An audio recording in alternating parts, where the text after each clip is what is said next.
Ma'am, vlogger po ba kayo?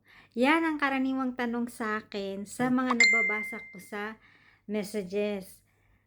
Hindi po ako vlogger, hindi rin po ako content creator, at lalong hindi po ako monetize sa social media. Pero pumapaldo po tayo gamit ang effective online ng copy and earn system ng OBA. Ako po ay isang OFW dito sa Bahrain. Ginagawa ko lang pong part-time ang online business. Ano ba ang OBA?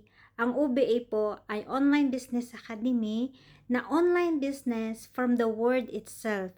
Ito po ay legit online na nagraran na po ng 20 years this coming April.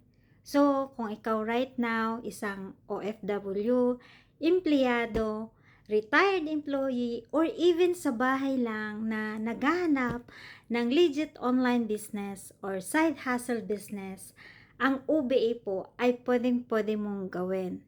So, ang kailangan mo lang ay maging coachable ka, umattend sa mga training para matutunan mo kung paano gawin ang online business.